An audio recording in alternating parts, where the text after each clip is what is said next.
Welcome to my podcast, where we are going to talk about a lifestyle with dogs and throw in a few life lessons along the way. Whether you're a hound hunter, bird dog enthusiast, running setters, pointers, retrievers, or a flat-out running dog junkie, this podcast is for you.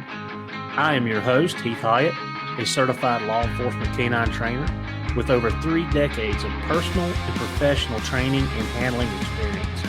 It's time for me to pay it forward. So grab your leads, lace up those boots, and come and join me on this lifelong process of teaching, training, and learning.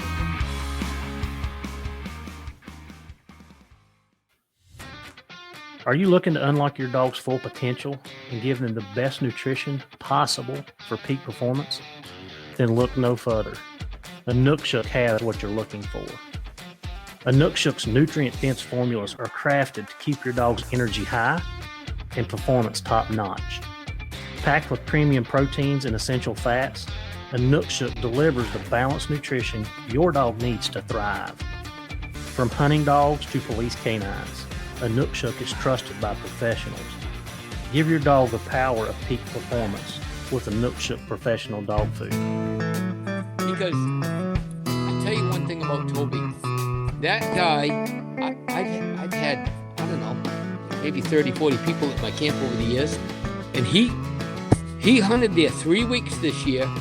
And even the last day of the season, he got up and he came down to camp. He came downstairs to breakfast and he was 100% positive. He goes, "It's a great day." And he says, "I'm going to kill an elk today." And you don't see that in most people. Usually after 3 or 4 days of seeing nothing, most people, they lose their perspective. They get negative. They're like, "Oh, there's no elk," and they just get negative. And I've seen it. Did Barry get him a certificate for the positive attitude? He did. Barry gave him like 12 new certificates. he earned one every day, didn't he? Every day. He earned a certificate every day. Yeah. Oh, man. Well, welcome back to another episode of What's Up Wednesday. We'll kind of skip through all the formal introductions. You guys know the drill. But on this episode, we're going to catch up with Mr. Rick Labbe, who graciously invited me out to his camp in Wyoming to elk hunt. And you've heard my version of what took place. So today, we're going to hear his version. Before we get started, a couple questions come up out of the last 2 podcasts. I've been asked a couple times about how did I get the meat back to Virginia. Well, again, everything worked out very well on this trip.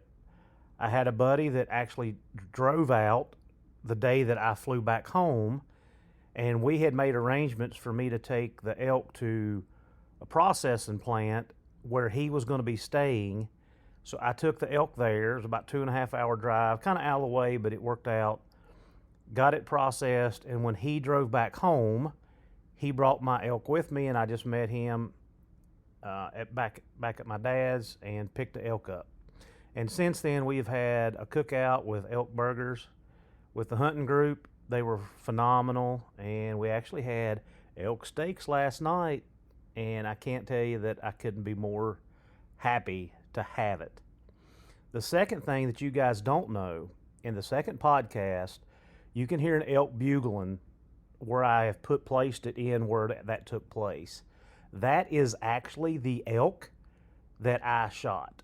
Rick was able to catch that on his camera, and we got it transformed over to audio, and I plugged it in where the elk was bugling at. So that is actually the elk that I was hunting. That was not a auto fill-in or anything like that. It was our elk. So those couple things that maybe you didn't know, and we will get you to the podcast right now. Enjoy. Rick, I mean, I can't explain what a great experience Time for you. was. Yeah.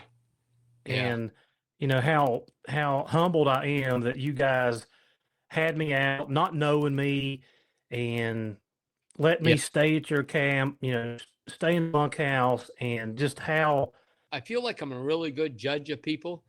And the first time I met you and talked to you and did the podcast with you, I get done and I usually talk to Nancy about, she goes, how'd that go? How'd you like that guy? And I go, you know what?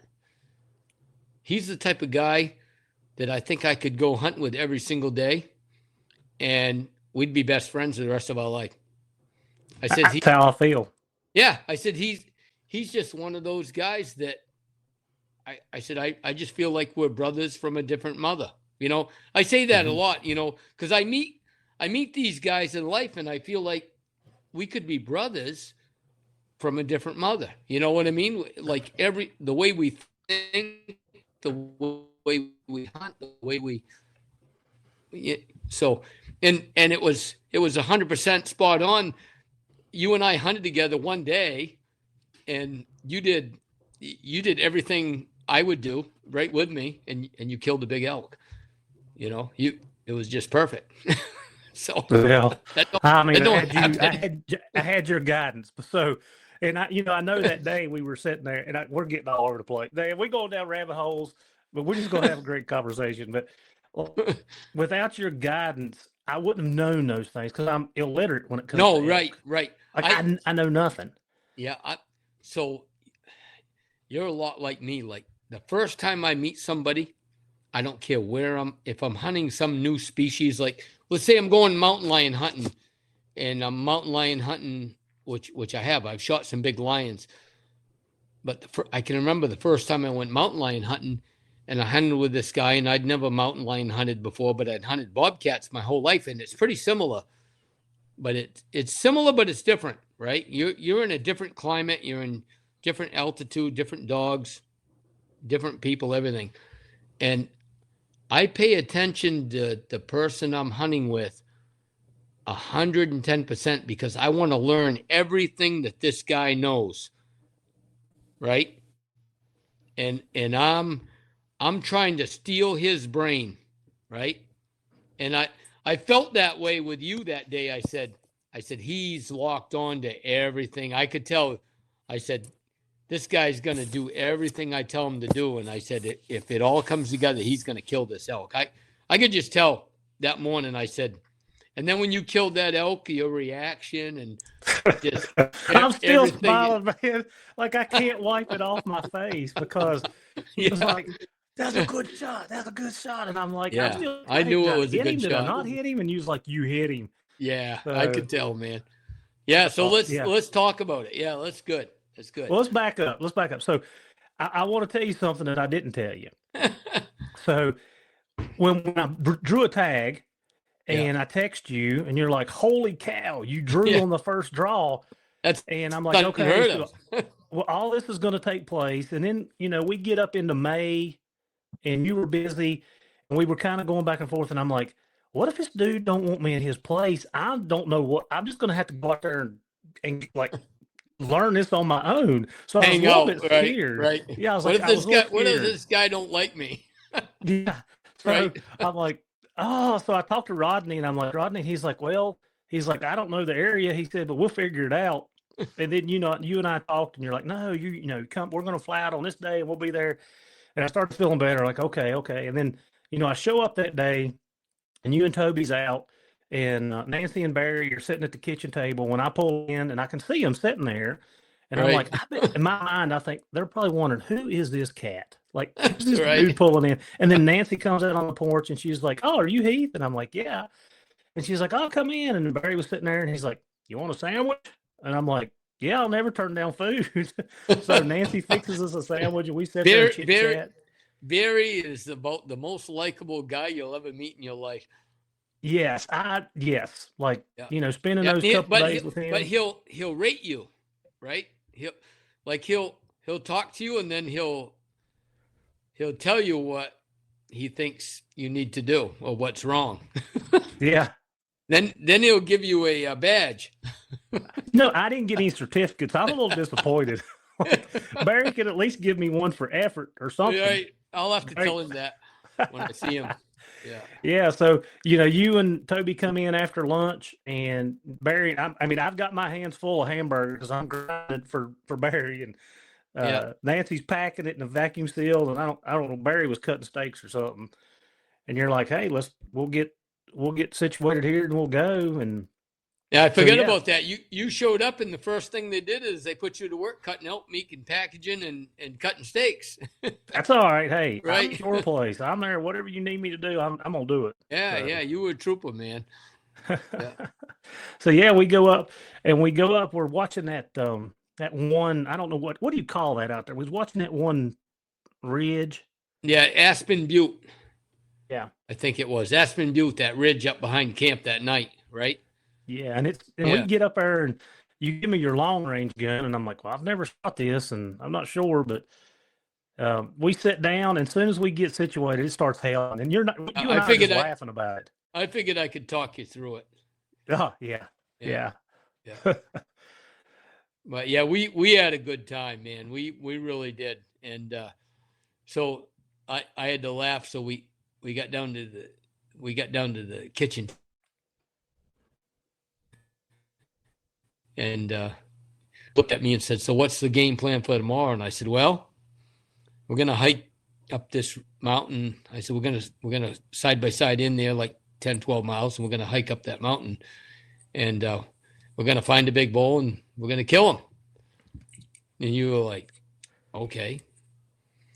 And so next morning we get, I don't know, 4:30 a.m. and a couple hours before daylight. And you were all ready, and I could see the anticipation in your face and everything. And so we headed up in there, and we got side by side in, and it was still dark out. We started hiking up, and it was me and you and Toby. Toby went with us. Mm-hmm. And I had run Toby pretty hard the day before. I walked him probably 13 or 14 miles that day, and the sweat was rolling off that poor guy all day long.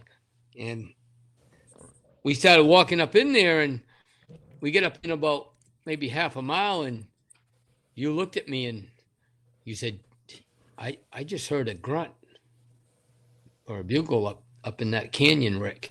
And I know that canyon well, and there's always a bull in there. And I looked at you and I said, are you sure? You said, yeah, I'm sure. I'm positive. I heard a bugle right up there. So I said, well, I know where he is. I said, there's a wallow up there. Yeah. That I guarantee you that's that big bull I've been after. And he came down to that wallow last night, and it's just getting daylight, right? Mm-hmm. So we split up from Toby, and Toby says, yeah, I'm going to hike up about 2 or 3 miles up here. And because we had chased one the day before up there, and that's where he was headed. I said, all right. Me and Heath are going to head towards this canyon and go after that bull. So we hiked up in there, and I was watching you the whole way because, I mean, the elevation never bothered me my whole life. I can hike at 10,000 feet and do, 15, 18 miles a day. Doesn't faze me at all. I've been a tracker my whole life, and I love the mountains, and I can hike like nobody's business. So I was kind of feeling you out, seeing if you could keep up with me or not. And I looked back, and you were right behind me all morning. I said, wow, this guy's got some lungs on him. He's in shape. He's pretty good. So, and for the first day in Wyoming at 10,000 feet, that's uncommon because most guys take some 2 or 3 days, Heath, to get acclimated to the elevation. Well, you go and tell a story, because there's one part where I was like, let me catch my breath. So, and I'm not very patient. I usually when there's a big game animal bugling or whatever, and I know he's there, I'm focused, and I tend to drag the guy who's with me pretty hard behind me. So we get up there, and there was that one small meadow, and I knew that wallow was off to my right about 200 yards up in the woods. And I had said to you, I said, all right. I said, if he answers, I said, and we were whispering at the time, and I said, yeah. You're right. And I said, if he answers, I said, I want you to run, almost run across that meadow. There was a meadow probably 200 yards across it. And that's the only meadow down in that basin right there in that little canyon. And I said, I want you to move right across that and get into the woods and split the difference. And I said, I'm going to stay back here and bugle. And I said, we'll call him in. And you said, okay. So I let a bugle out, and you had those little hearing aids in. And man, that bull bugled back at us, and he just ripped one right off. And you could tell, I could tell by his voice of that elk that he was the big one that we were after. I looked at you and I said, that's him. I said, he was like, go, get up there. Yep. So you took off and you got to the other end of that meadow and you went in the woods a little bit out of sight. And I bugled at him again and he bugled again and he was closer. So I was pretty sure you were going to shoot him. He's I seen him. Yeah, you saw him. I didn't know it at the time, but you saw him, and we messed with him for a good 30 minutes, right? Right there.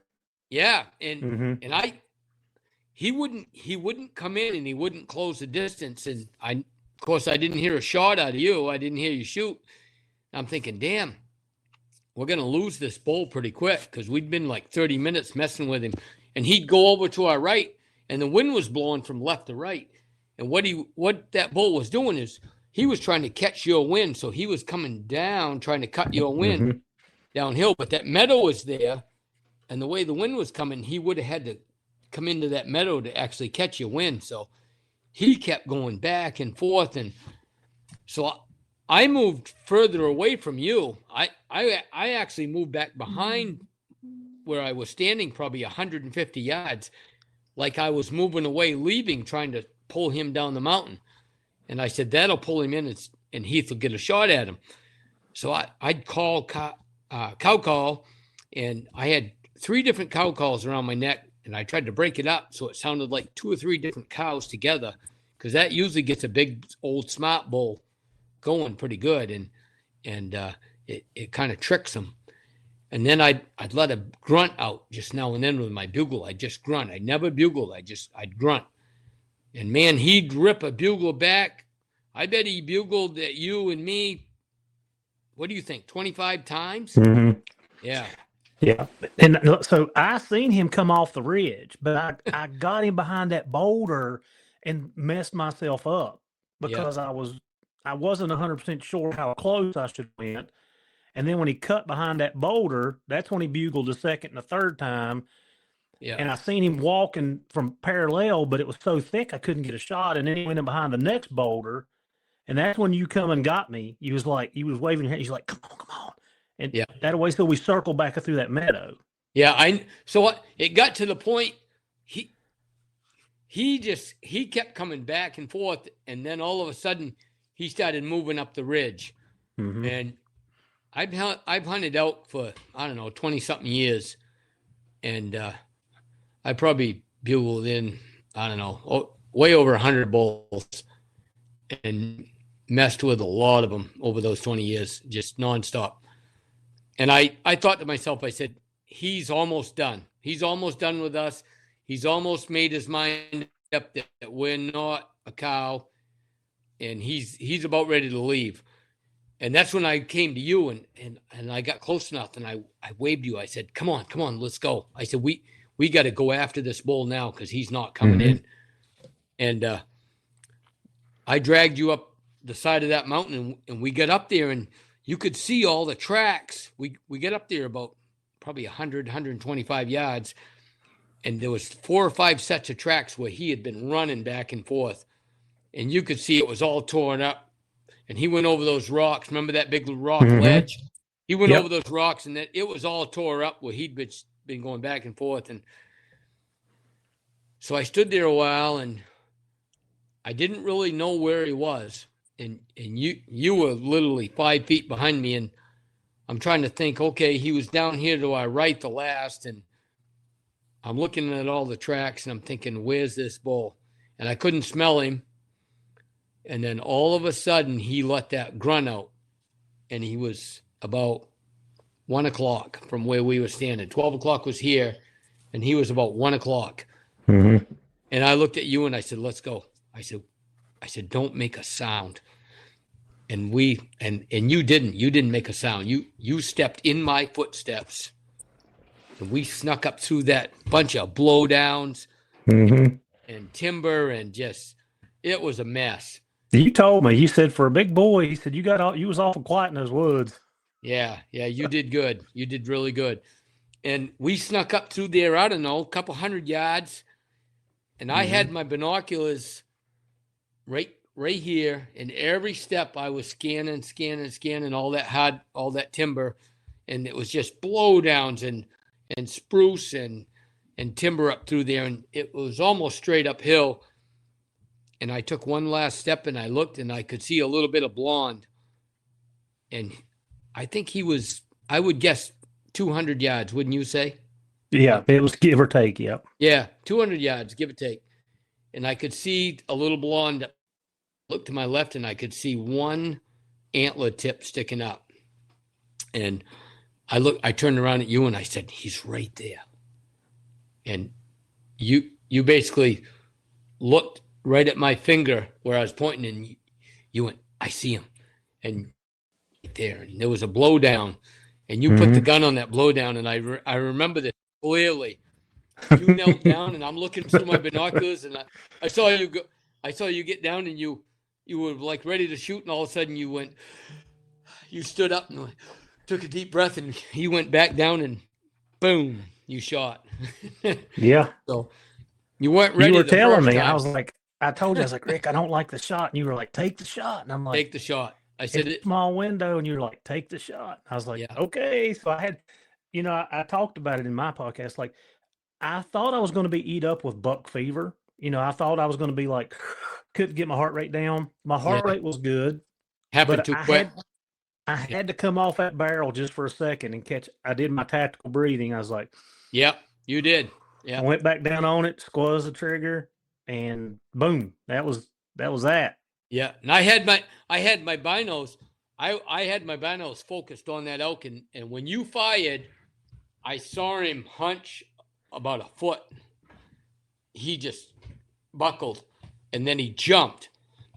And being a hunter my whole entire life and shooting so much game, I knew he was hit hard. I could just tell. I said he made a great shot, and I looked at you and I said, you got him.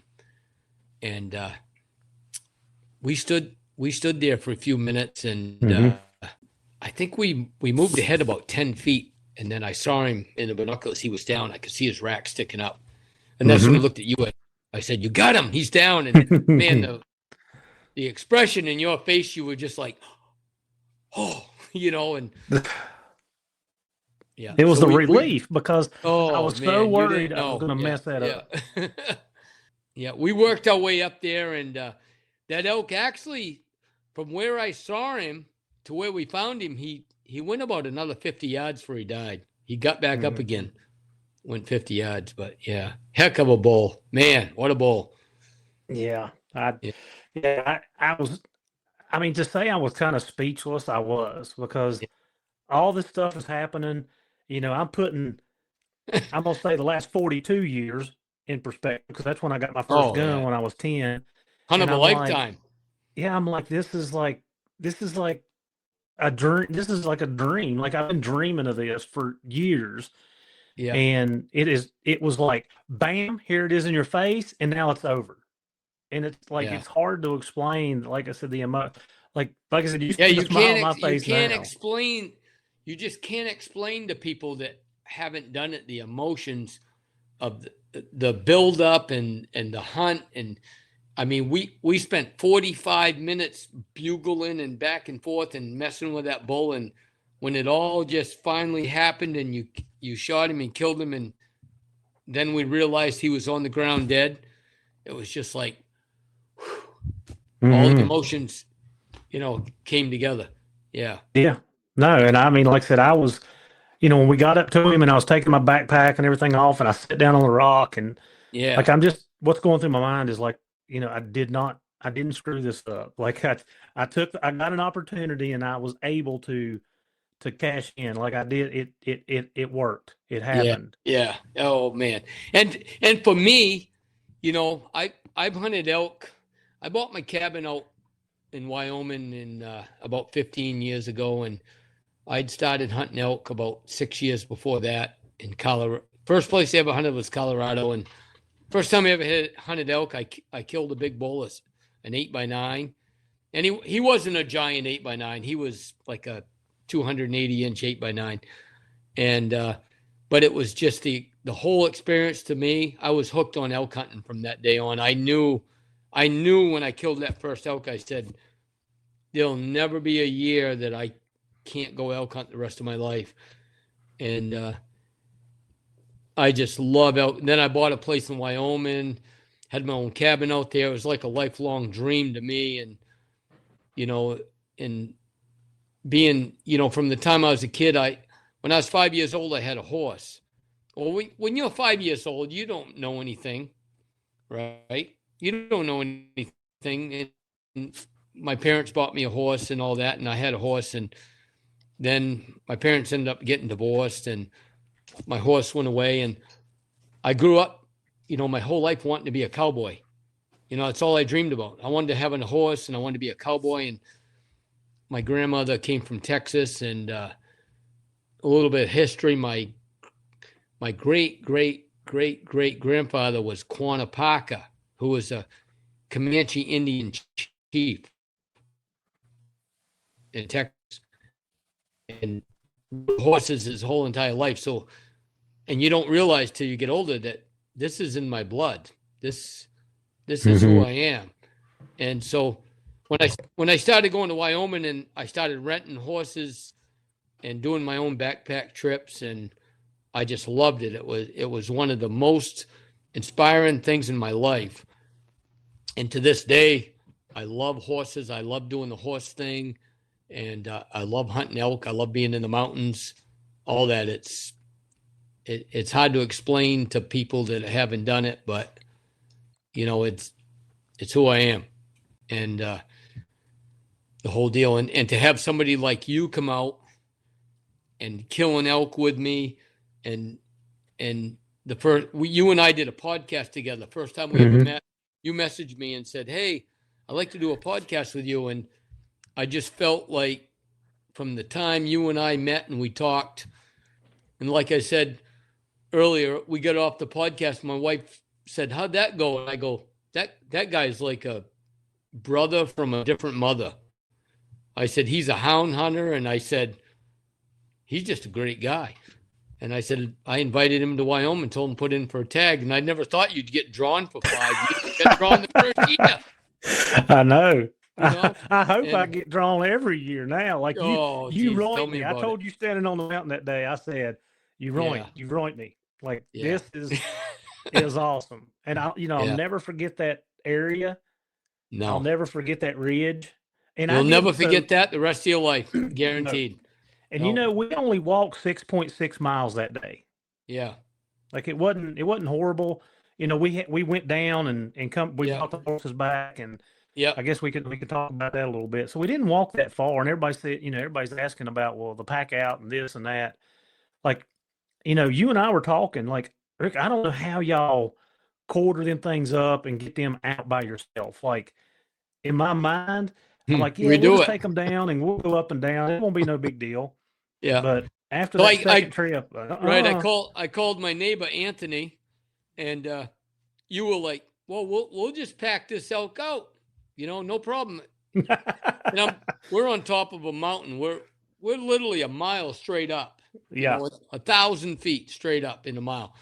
And you're like, yeah, we'll just pack this out ourselves. I don't think we really need a horse. I'm looking at you like, yeah, you'll change your mind after one trip. And so I called Anthony. I said, hey, Anthony, I said, we just killed an elk. I said, would you come pack it out for me? He goes, oh, hell yeah. I'll come pack that out for you. And he's my neighbor in Wyoming.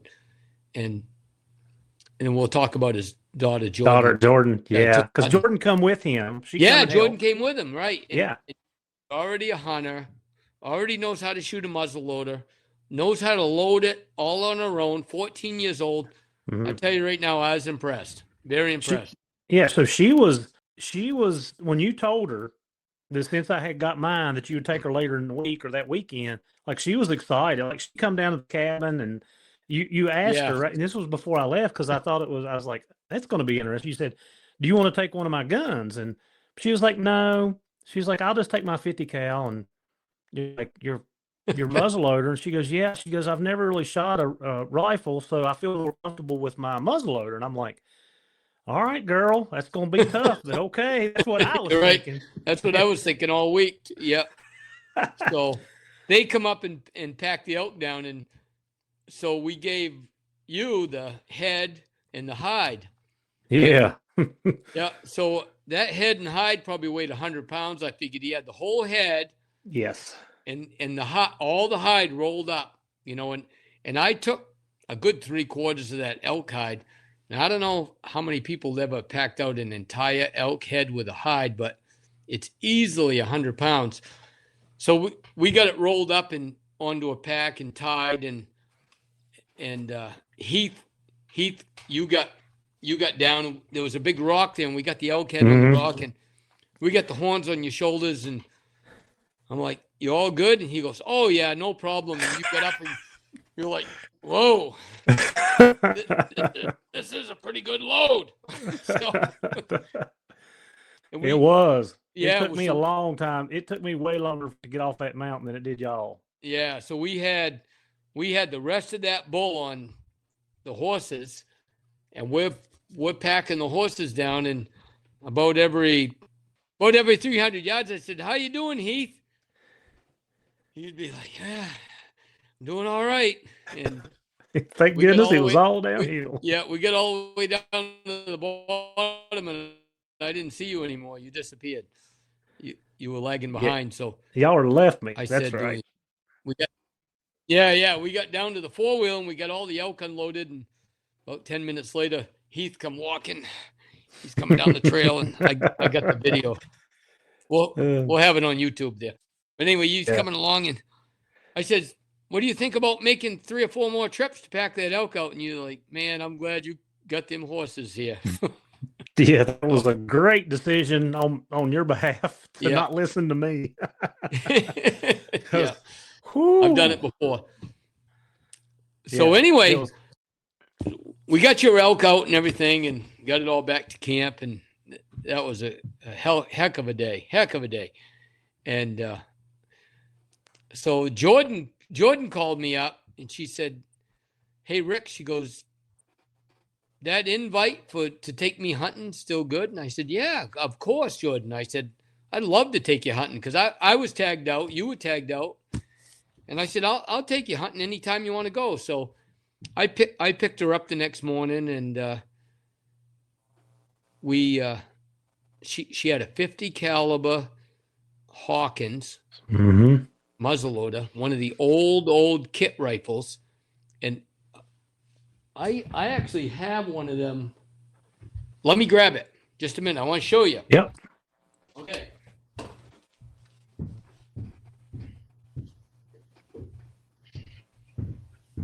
So this is, my grandfather gave me this. This is the exact muzzleloader, octagon barrel. Okay. This is what she was carrying, right? It's got a set trigger on it. Yep. And got the old percussion cap, right? So that's what she carried. She showed up with that. And it was snowing. It snowed all day. Mm-hmm. And you don't even know how many bucks that I've missed over my lifetime with them damn muzzleloaders where it didn't go off. Mm-hmm.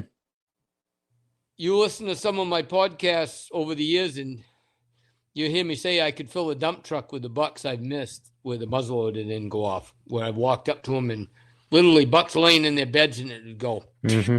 And the cat would go.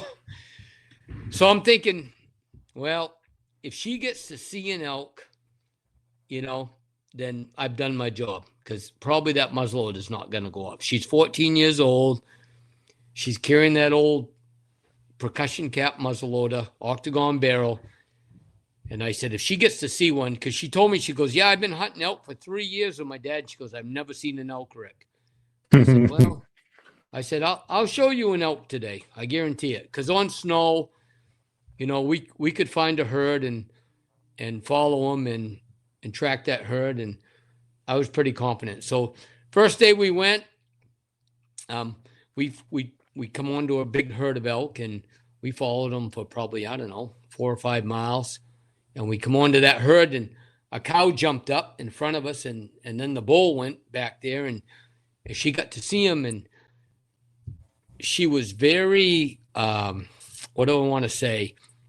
She'd never walked behind anybody before, so she was very conscientious about putting a cap on. So she never put a cap on her muzzleloader because she was behind me, and she was afraid it might walk. And she'd been taught well. Okay. And I told her, I said, Jordan, after that whole incident happened and that cow ran off, and she probably wouldn't have got a shot at it anyway, but I said, you really need to have a cap on your muzzleloader. And she said, well, she goes, walking behind you, she goes, I'm really worried about it going off. And I said, no. I said, you're fine. I said, put a cap on it. And I said, you've got a set trigger on that, a double trigger, right?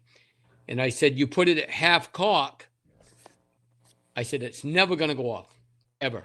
I said, you got to cock that thing all the way. Then you got to hit the set trigger, then the regular trigger. So I said, you're fine. Put a cap on it, and you'll be good. So that day she saw that cow and that bull, and she was pretty excited. And we went back to camp that night, and like a whole day went by, and I hunted with Toby the next day, and Toby, we tracked a bull all day, and I pushed Toby pretty hard that day, and there was a bull bugling in front of us, and we tried to catch him, and we caught up to him, and we were crawling under a big blowdown, giant blowdown, and it was the only way around it. And this bull just bugled like 100 yards from us right in the timber. And just as Toby come up from under the blowdown, he looked up, and there was a cow standing right there looking at us. And I was looking at the cow and looking at him, and I said, there's a bull right there. And just as I said that, the cow jumped, and the bull come just basically kind of trotting by, and he jumped up and shot, and he shot right over the bull. So didn't get any hair or anything off him. And when he fired, he said, he goes, I know I shot over him. He goes, I was too much out of breath. I wasn't ready. And he goes, I shot over him. So we went back to camp that night, and Toby's like, nah, I'm going to hunt on my own tomorrow. He goes, you know, we went a long ways the day before, and he goes, you pushed me pretty hard. And he said, I'm just going to go on my own, take it easy. I said, all right. So Jordan's dad called me that night, and he goes, Jordan's been pestering me about hunting with you again, Rick. I go, yeah, we'll go again tomorrow. And he says, okay, she'll be ready. So I said, all right, I'll pick her up at daylight. So I picked her up, and Jordan went up, she had her 50 caliber Hawkins, and we tracked this herd. We got onto this herd in the morning, and we tracked this herd probably 5 miles that morning. And it was around, it gets light out west about 7 a.m. And it was around noontime, and we came to this giant meadow. We were way up high there, about 10,000 feet. And I looked at Jordan. I said, Jordan, do you want to stay on this herd, or do you want to kind of take this meadow and loop around back towards the trailhead, and we can work our way back towards the side-by-side? And I said, we'll still keep hunting, but I said, we won't keep pushing on this herd because they were headed to the wilderness. She goes, yeah. I could tell she was tired. She goes, yeah, Rick, I'd kind of like to take the meadow and work our way back and just hunt our way back. She goes, I'm getting kind of tired. I said, okay.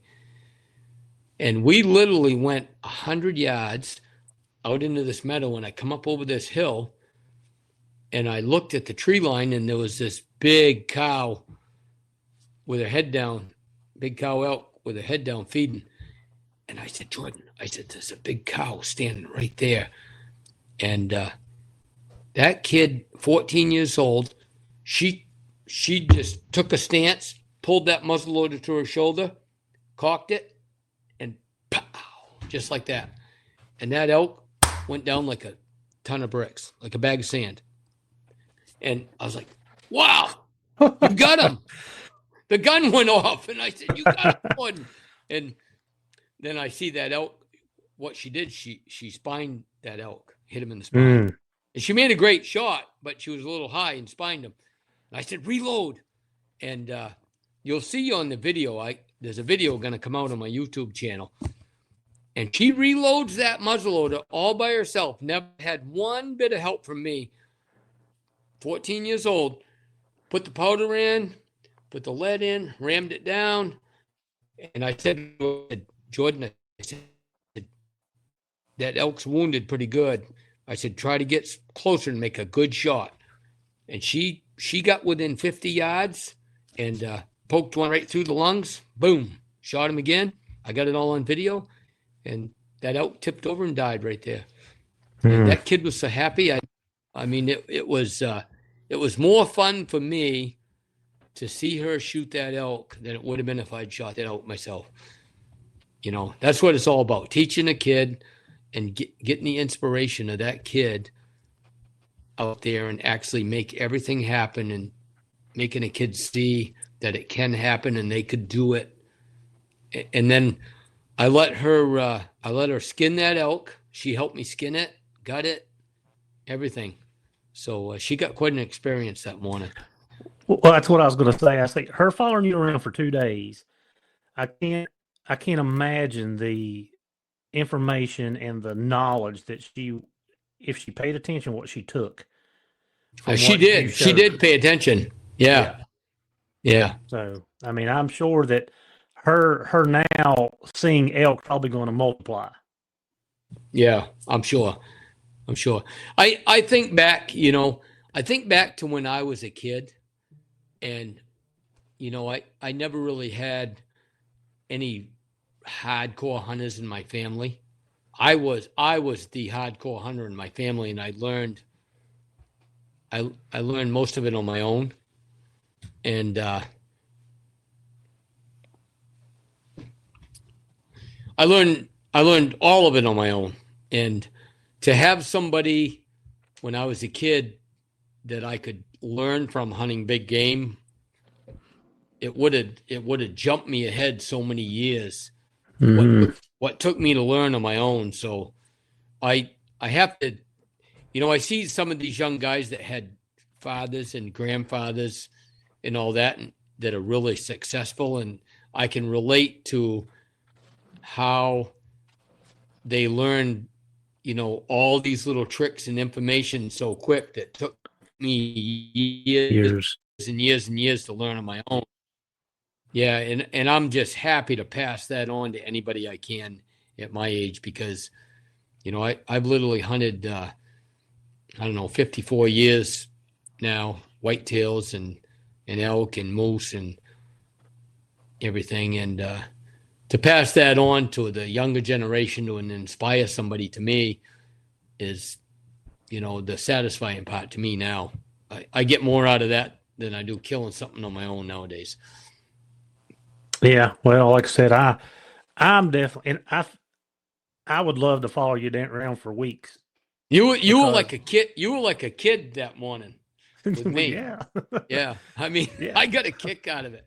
You were just like so excited. I love it.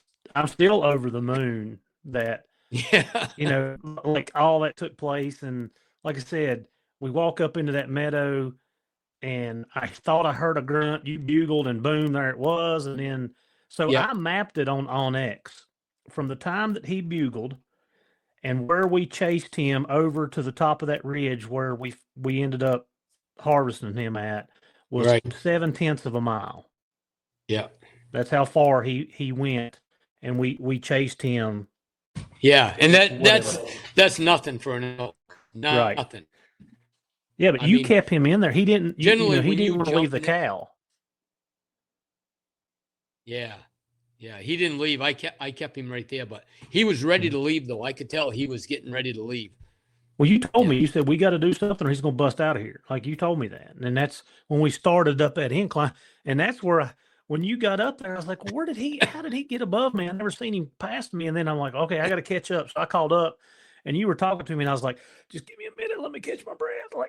Like that's where the elevation got me right there. Yeah. It comes in. Yeah. Yeah. Yeah. So you did good though. I'll tell you right now, you did better than 90% of the guys that have ever come out there and hunted with me. Usually they give up for the first 3 days because they can't breathe. No, I'd have went all week if I had. I mean, I was determined. I was going to do whatever it took. Oh, you were determined, man. You were. Yeah. So, and you know something else that was it was funny to me. So my buddy, so I only shot one time. You know, I was using a 30 right. One shot. One shot. My buddy went to New Mexico and he ended up harvesting a bull. He said he shot 3 or 4 times. And with a 300 Win Mag. Yeah, elk die hard. They're one of the toughest animals I've ever hunted. Yeah, and I was like, well, I must be really lucky with one shot because like we would have never seen him again. When he started up that ridge, we would have never seen him again if I had to take multiple shots. Yeah, no way. No. Yeah, you made a good shot on him. Definitely did. Yeah. Yeah. Well, I knew when I saw that elk, when I could basically see, behind his shoulder to just about his hindquarters. I could see that midsection. And I told you, I said, shoot him right there. I said, because that was boiler room. I call that boiler room. And I said, you shoot him right there. And I said, we're not going to lose him. I said, I'm a hell of a tracker. I've tracked my whole life. And I said, there's not a game animal I can't track with a blood trail. And I said, we're going to get him. And you shot him. He didn't go far. He went 100 yards. Yeah. Well, it was dead. It was an awesome experience. And then the next day, we run around town. We did a few things. And then you took me up to the lake. Yeah, right. Fishing. Yeah, we went fishing. Yeah. So we get up there. The very first cast, Rick catches one. He's like, these brookies, man. He's like, they're 18, 20 inches and nobody's up here. Well, I'm goofing. And it's so funny because when we walked over, I've never been there before, but when we walked over that point and I started looking at that lake, I had 2 points picked out that I wanted to fish. And when I got down there, he was like, we're going right there. We're going to fish off that point. And I'm like, yeah, that's exactly where I That's the spot, right? Yeah. And you caught the very first cast, you caught one. And I'm like, oh, I better get with the program. Yeah. And I didn't catch nothing. And we got around to that one point and you throwed it out there and you caught another one. I'm like, man, this dude's smoking me, man. I got to catch a fish. I fish a little bit. Yeah. And it took me a while. I ended up you got a couple good ones though. Yeah, I did. It took me a while. Yeah. I'm like, I'm not leaving here smoked. Like I'm not getting scoped on fishing trip. Yeah. Yeah. Yeah. That's a good lake. That's one of my favorite lakes to fish out west. Yeah. We had a good time. No, and it was beautiful. I mean, you're 10,000 feet up, you're in the wilderness. Like, yeah. I mean, it's just, it's undescribable. Like for me, being from the East Coast, Eastern, the Appalachian Mountains, they are what they are, but being out there and being in that country.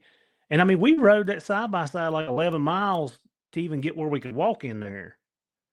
Right. We did. Yeah. We went from I think my camp's at 7,800 feet. So we went up to 10,000. We're right at 10,000. Mm-hmm. It's about 11 miles in. And then we walked another mile, about a mile. Mm-hmm. Yeah. Yeah. Did y'all eat those fish? Yeah. Did y'all eat them? Yeah, we did, man. I'll tell you, them were damn good eating trout. I bet they were. Those were nice ones. Oh, man. They were pink. The meat was just as pink as you can imagine. Yeah. Yeah. Well, if I end up back out there, we going again. I never had Brad Brook trout in my life. No. They're my favorite trout. For me to eat, I prefer to eat a brook trout. I mean, my mom was a phenomenal fly fisherman and brook trout fisherman, and that's all she lived for was to go brook trout fishing her whole life. We used to go to Labrador.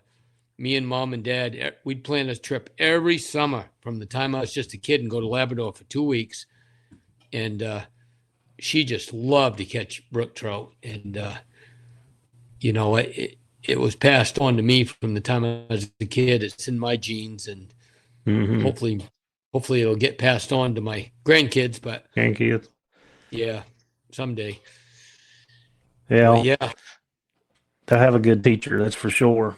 Yeah. And so, since, you know, well, let's hit on this real quick, and then, like, I want to talk about your deer grunts and stuff. But, you know, you and I had this conversation kind of before the podcast, and, you know, I've kind of been posting it on my social media, like, the people we meet through hunting. And, you know, my world's kind of been evolved through the dogs. And, you know, I met you through dogs. And I've met so many wonderful people. Yeah. In my life. Yeah. Just outstanding people in the hunting world that I've met. My best friends, all of my best friends that are, and I call best friends. I'm talking people that you could meet like you and not see them for 5 years. And then when you see each other again, it's like you never left off. Mm-hmm. You know, those kind of people. And some of the best people I've ever met in my life were all either hound hunters or deer hunters or whatever. It's crazy. Yeah. Yeah. Well, it's a small world, but man, what a great community, the hunting community alone. I don't care what it is. You're right. Some of the best people in the world are 100%. I got to tell you this story. So I wrote a song. I love writing these little short songs, and I use AI to generate them, but I write all the lyrics. But so in 1971, I was born in 1964, right? So when I was 7 years old in 1971, this guy named Dick Drysdale moved to Maine from Texas, and Dick was a hound hunter, and he was in the hardware store down in Oakland, Maine here, buying something. He asked my grandfather, he said, you know any place to stay, any place to rent around here? And my grandfather looked at him and he says, where you from? He says, Texas. Well, my grandfather moved to Texas in the Army. They sent him to Texas where he met my grandmother in Texas, right? Yeah, so he met my grandmother in Texas while he was in the Army. So when this guy, Dick, was in the hardware store, he says, where you from? He said, Texas. And my grandfather, of course, had a soft spot for Texas because that's where he met my grandmother, right? Mm-hmm. And he says, where you from? And Dick told him the town, which was right beside San Marcos, Texas, where he met my grandmother. And he says, well, I got a place you can stay. He says, you can stay in the camp next door to my house. He goes, I'll let you stay in the camp. So he come down, stayed at the camp. Well, I'd never hunted hounds in my whole life. And this guy, Dick was, I don't know, I was 7 years old. So Dick was probably 20 years old, 21 years old at the time. And he moved into my grandfather's camp next door. And come that fall, he didn't know anybody. And he coon hunted. And he had two coon hounds. He had a black and tan and a blue tick hound, and named Max and Smokey. And so he asked me, he says, you want to ride along with me coon hunting? And I said, yeah, I do.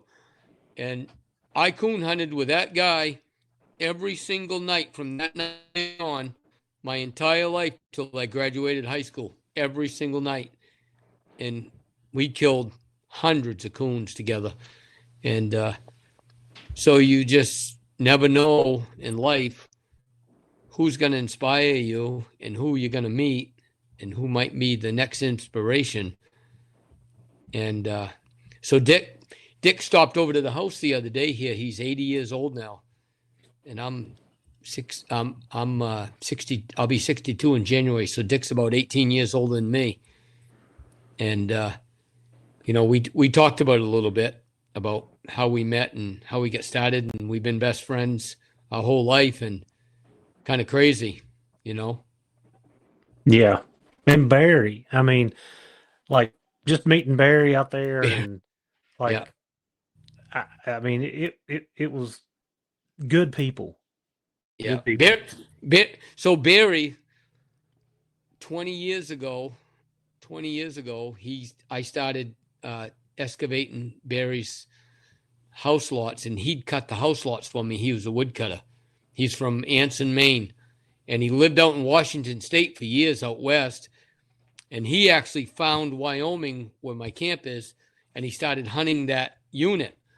And he kept after me for 2 years when he started cutting wood for me. He goes, "You got to come to Wyoming, Rick." He goes, I got a great place to elk hunt. He goes, "I'm telling you right now, if you went to Wyoming and hunted, you'd never go anyplace else."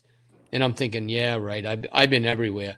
And so I ended up going hunting in Wyoming with Barry that next year. And so, little behold, 5 years later, I bought a cabin right in the same unit, and I've never gone anywhere else for almost 20 years elk hunting, and it's my favorite spot I've ever been in the whole U.S. ever.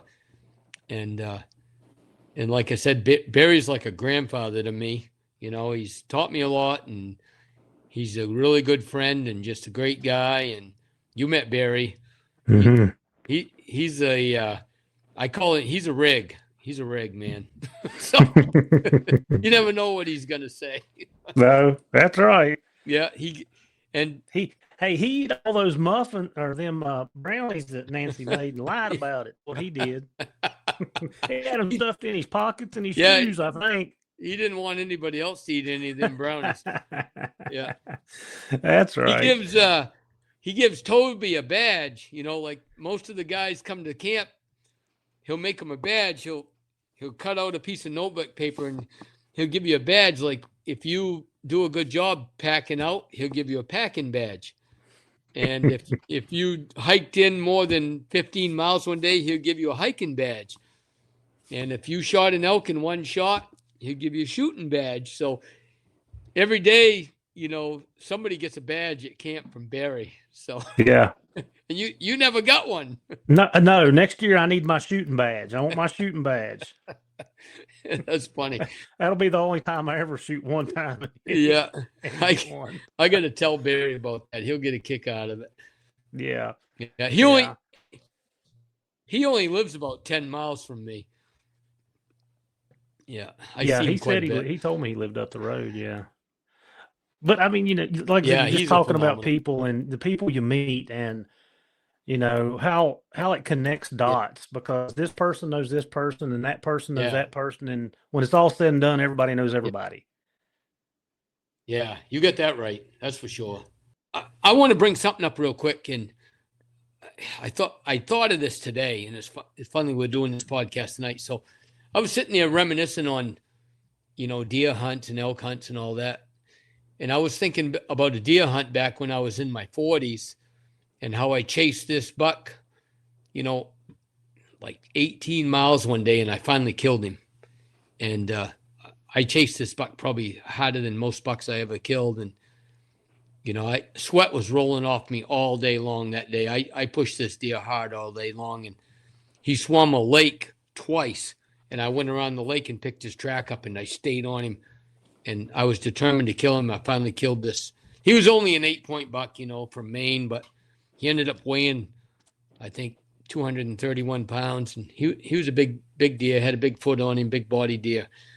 And I worked pretty hard. And when I killed that deer, I kind of took it for granted that day that I was going to have a lot of years like that left in my life, because when you're in your 40s, time kind of stands still, right?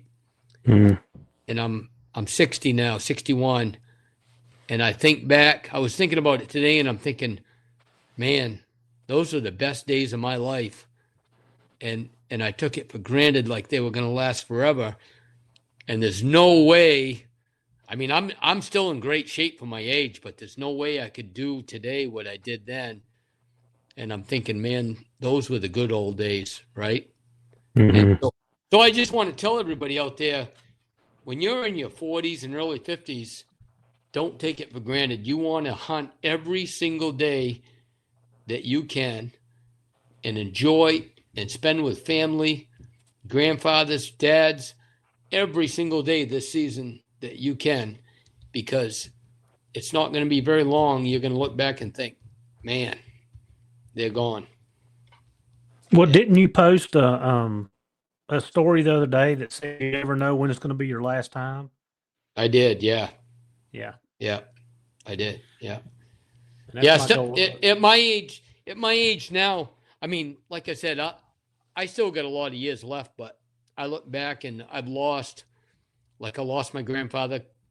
What's it been? 3 years now. I lost my grandfather 3 years ago, and my dad really doesn't hunt with me anymore like he used to. He used to go everywhere with me, and he was like, Dad was my buddy, and I'd get on a big buck track. He'd let me out on a big track, and he'd pick me up. I always relied on him. At the end of the day, I'd be 8 or 10 miles sometimes from where he dropped me off to where he'd pick me up. I'd go over 2 mountains on a big buck, and I always knew somebody was there to pick me up at dark. And now I go up all by myself nowadays, and I hunt. And once I get 6 or 7 miles from my truck, I have to think about who the heck's going to pick me up. There's nobody. I got to walk all the way back to that truck. So even if I hit a tote road, it might be 8 or 10 miles in the dark back to my truck. So, you know, I took it for granted those days when Dad hunted with me. And I just want all you guys to know out there that be blessed that your dad hunts with you every day, because there's going to come a day when he's not there and you got to do it on your own. And then someday you're going to be the dad that follows your son around and enjoying it. And, you know, it's a cycle. Definitely. Yeah. Yeah. Yeah. Well, Rick, I appreciate you having me. I really appreciate you coming back on and, you know, spending time, letting me spend time with you. Like I said, I enjoyed it. I learned a lot. We were glad to have you at camp, Heath. I mean, we had a great time. It was a good time. And well, I can't wait you to draw another tag and come back. Hey, I'm telling you, be careful what you say, because I'm on it. I'm telling you, I'm on it. Yeah. Because I mean, it you know, I've always been drawn to the West. Like every trip I've made out there, I'm like, you know, I'm kind of like you with like the cowboy. Like it's always been a part, you know, it's in me. It's just, you know, like we talked out there, life gets in the way. You got kids, you get stuff that goes on, work, and you're like, well, that's not happening. And now I'm 50 years old, and I'm like, if I'm going to do stuff, I need to do it now, because I'm not going to be able to do this forever. Right. Yeah. So, exactly. Yeah, and I mean, the way it is now out west, 5 years ago, I could draw an elk tag with 1 point every single year, you know? So the first 15 years I owned my cabin in Wyoming, I drew a tag every single year with 1 point. And since COVID happened, now we're up to 5 points to draw a tag. And I mean, so me being 61 years old, I might draw 2 or 3 more tags if I'm lucky between now and 70, you know, if I get real lucky. And like at your age too, you probably won't draw another tag for 4 or 5 more years. And so it's tough. And what I'm going to do now is, you know, have my cabin in Wyoming as a base camp, because I just love it out west so much. And I'm going to put in points for every state around me: Montana, Idaho, Colorado, Utah, and Wyoming. And I'll just rotate my points. And when I draw, I'll just fly out, go to camp, and I'll go hunt Utah, and I'll go hunt Colorado or whatever. So just have to adjust, you know? Yeah. And maybe you should do that too with me. And I'm all about it. Like I said, I've been doing some research, because I learned some. Like, I didn't know about the draw and how all that stuff worked. And a lot of people don't. Yeah. The draw is pretty sophisticated. It takes a while to figure it out, and every state is totally different. So every state's got its own set of guidelines, own set of rules. And I mean, it's a process to figure the draw out in every state and to stay on top of it. And with, you got bonus points, then you got preference points in every state. So you're buying bonus points, you're buying preference points, and you got this unit and that unit. And yeah, it's tough. Yeah. Well, like I said, I can't thank you and Nancy enough for letting me come out and stay. And like I said, I honestly hope it's many more. Like, I hope it's many more, because it was that awesome. Yeah, good. I hope you do, man. I hope you do. Yeah, so now we're off to deer season. Pretty quick here. Deer season Yep. starts.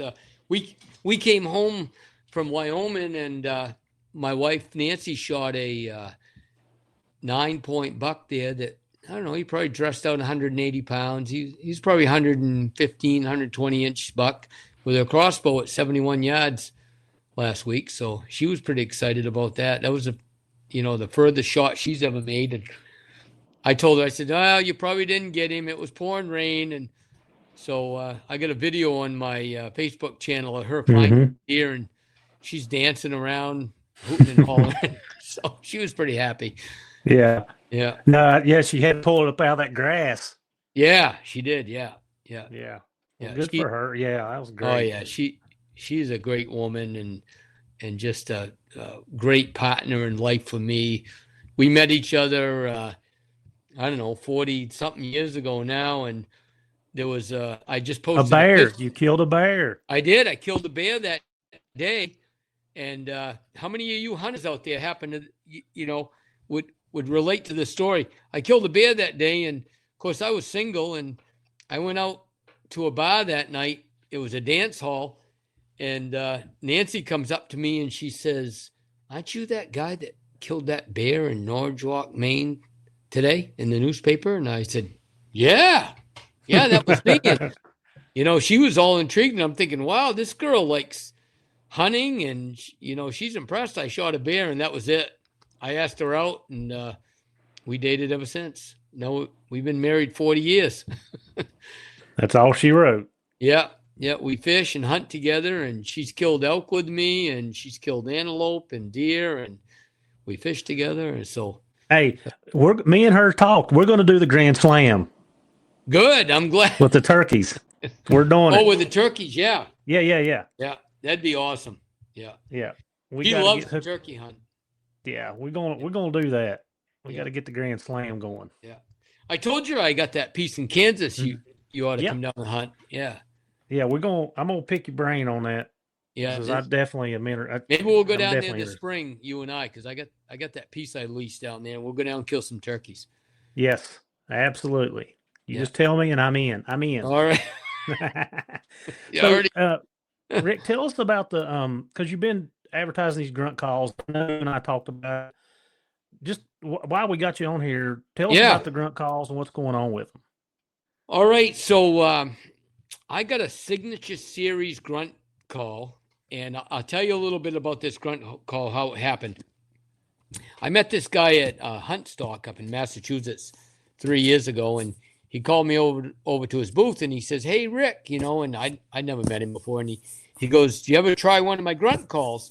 And I said, "No," and I'm thinking to myself, okay, another grunt call, I literally have a box downstairs with 15 grunt calls in it that I bought over the years, and I kind of, every grunt call kind of sounded, a little, synthetic-y or a little tinny or something.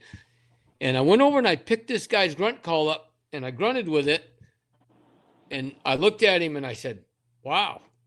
I said, that's probably the most realistic grunt call I've ever picked up. And he says, well, let me tell you how I designed it. And he said, and we don't put this on social media much at all. And he said, I stripped the windpipe out of a buck. And he said, I counted the number of rings in that windpipe and I measured the thickness of it. And he goes, that's how I developed the tube. And it's made out of real rubber. And I was like, wow. So I played with it for a while and stretched the tube and everything. And I was like, wow. I said, this thing is really realistic. I said, the most realistic grunt tube I ever picked up. So I bought one. Well, I went home and last fall I killed 3 bucks in a 7-day period that all weighed over 200 pounds. I killed a 161-inch buck in Saskatchewan the first day I was there. I flew to Nebraska and I killed a 203-inch giant with it the first morning I was there. Then I flew back to Maine and I killed a 140-inch 206-pound buck with it the first day I flew home. And so I killed 3 giant bucks. Then I hunted with some other people when I got back to Maine, and I called 5 bucks in a week with that grunt tube.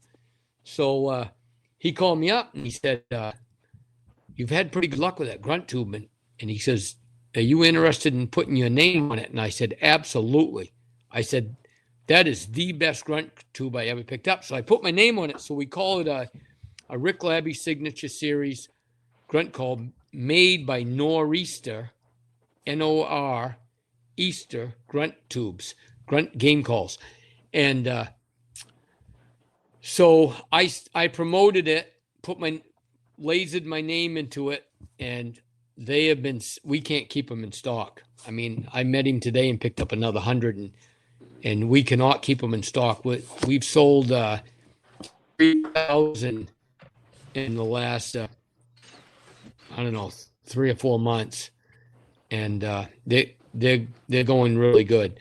So we've got a new manufacturer making the globes, the glass part of it, and we just ordered a couple thousand. So hopefully we can keep up with them now. And we got some more help hired. He does up in the shop. They're made right in USA. They're made in Carmel, Maine. And like I said, I stand behind them 100%. The best grunt call, I guarantee it, that you're ever going to pick up. They got a slide on it, and when you slide them all the way down, they're a mature buck grunt, really deep buck grunt. And when you slide it all the way up, you stretch the tube and you come back with it, and it sounds identical to the can. Anybody who's ever tried the can, it sounds identical to that can. And I think they're the best grunt call ever designed. So if anybody wants one, PM me or go on nor'eastergruntcalls.com and look up Mercenary Grunt Tubes or the Rick Labbe Signature Series, and you'll see them on there. And we'll have plenty in stocks starting next week. This week, actually. We just got 1,000, yeah. So... Yeah, I think I've been watching some of your stuff on them. I think I'm going to grab me one. I've got a couple grunt calls, and I've not been very successful with them. Well, you just send me your PM me on my Facebook there, and your address, and I'll send you one tonight. Have you got your axle yet? Nancy said it came in the mail, I think, today, so I haven't seen it, but I think she said it came. Yeah. Good. Yeah. Yeah, that was another thing I wanted to talk about. So Heath and I are walking up this trail, and of course, I've got bad hearing in my left ear and not so great in my right ear now from shooting my entire life. I probably shot, 1 million rounds since I was a kid with my grandfather and stuff shooting. Never wore hearing protection in my entire life. And we're walking up that mountain trail, and Heath looks at me and he goes, I just heard a bugle up there. And I never heard a thing. And I looked at him, I said, are you sure? And he goes, yeah, I'm positive. I said, well, let's head in there right now. And we get up there, and we're halfway up the trail, and he's behind me, and he goes, I just heard a grunt, Rick. So I never heard the grunt either. So I said, what are you wearing? He says, oh, these are Axel hearing aids. I said, I need a set of them, man. Yeah. Well, you ordered me a set, so I can't wait to try them out. Yeah, like I said, I sent them last week. Yeah, that was like the bionic ear. Crazy. I mean, they do, and I'm like you. I have tinnitus really bad in my left ear, and can't hardly hear out of my right one. So, and everybody asked me about those. They're like, do they do this? I was like, no, I don't. Like, I know the guys that work there, but they don't sponsor me. They're nothing right other than friends. I'm telling you, product. I just could not believe the stuff you were hearing that I never even heard at all. It was like not even, I couldn't. Sometimes you hear things and you go, where'd that come from, or what was that, or whatever. I never heard a thing, and you looked at me and you're like, I just heard a grunt right there. Yep. So it was crazy. Yeah. I'm glad you sent me a set, because I'm gonna have them in Saturday morning, opening day. Well, man, Yeah. I wish you the best of luck. And Rick, like I said, I hope I this found is first. I Many found a times. big buck. I gotta tell you this story. So I was doing a job. I'm a contractor, you know, my whole life, excavation contractor. And the guy I did a job for, he called me and he goes, "Hey Rick, come over and grab your check if you want to. I got your bill." I said, "All right." So I said, "Be good to talk to him anyway. He's kind of a friend of mine." So I went over to see him and we were shooting the breeze for a minute. And he says, "You got to see this buck that I saw on Saturday." He goes, "I was up north bird hunting partridge, and he goes, I videoed this buck." And he shows me this buck, and he's got double drop tines coming down, and his beams are as big as my arm. I'm like, wow, that's a giant. And he kind of gives me a, you know, general location of the township it was in. And I'm thinking, yeah, that's 100 miles by 100 mile township. So we talked for a while, and I looked at him. I was getting ready to leave, and I said, are you going to go hunt that buck you showed me? He says, no, I'm not. I said, do you have an Onyx location for that? And he goes, yeah, I do. I actually marked it. I said, you want to send that to me? And yeah, he says, I'll send it to you. So I get in my truck and drive off, and pretty soon I hear a ding, and I look, and he sent me the Onyx location. So I got a place I'm headed Saturday now for that big buck. I hope you get him. Can't wait to see man. pictures of that one. He's a buck comparable to what I go all the way to Saskatchewan, 3,000 miles away to hunt. I mean, this is a giant for Maine. So I'm going to hunt him. He's 3 hours from my house, and I'm going to drive up there, and I found a cabin to stay overnight in from a guy I know already. So I'm going to drive up there and hunt him as much as I can. I'm only home for 2 weeks during the whole season, but if we get some snow, you know, I'm a huge buck tracker. That's what I do. I track them down. And if we get some snow, I'm pretty confident I could find his track. But it's just a matter of waiting for the snow to come right now. Yeah. And you know what else is funny is you and I use the same rifle. Yeah, we do. Same caliber. Yeah. Same caliber, 760. Like he was talking about it coming out. I was like, yeah, that's what I grew up with. That's what I use at home. Yeah. They just carry so good in your hand. You know, they're so fast and so smooth, and it's just nothing better. Yeah. Yeah. All right, Rick. Well, I appreciate your time this evening, and hope I didn't cut your supper too short. Heck no, I had a great time.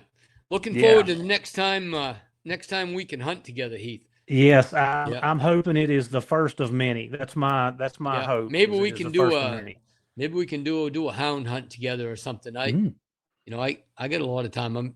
I'm hoping to retire here and at least downsize so I got more time off so I can make a trip down your way. I like traveling around. I like hunting with different people and new people, and I love hunting with hounds. I do a lot of bobcat hunting all winter, and maybe you can come up and hunt. Yeah, I'd love to come up and cat hunt. And you got an open invitation. My house is open anytime. You know that. Same here, buddy. Same here. Yeah. So yeah, we'll see if we can't work it out. Like I'd love to cat hunt. You know, our season ends around Christmas. Yeah. Things start slowing way down. Our cat season in Maine actually starts at Christmas. You know. Mm-hmm. So we hunt until February 21st. The season closes, so we got a couple months. Yeah. Yep. Well, all right. Well, we'll just have to. We'll keep in touch and we'll keep on that for sure. All right. Sounds good. I appreciate you, and thanks for having me on. No, thanks for having me at your place. Like, all right. Like I said, you made like I said, it's I can't describe it. Like it's a dream hunt that like come to reality really quick, like really quick. Awesome. So everybody check out my YouTube channel, Rick Labbe's East West Adventures, and appreciate everybody. And remember, shoot straight. That's right. We'll catch you next time. Okay. See you. Thanks, man. Tailgate drops before the light. Coolers packed and the rig sitting right. Tracking collars charged, beeping green. Boots in the bed and the rifle's clean. Dog box rattling, engines hum. We're chasing bear till the day is done. Old ring barking like he knows what's near. Nose to the wind, tail full of cheer. From the Virginia mountains to the Carolina clay,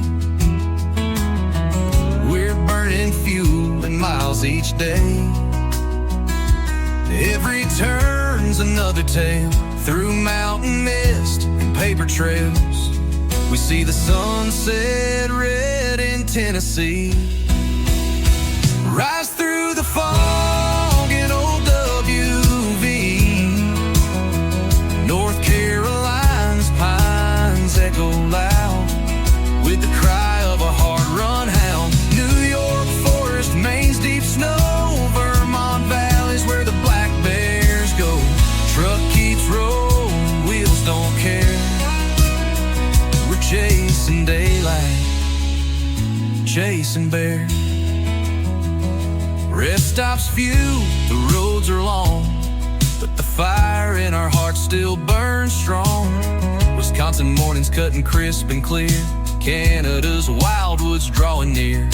Still got states we ain't run, but that hound dog fever won't let us quit. We see the sunset red in Tennessee.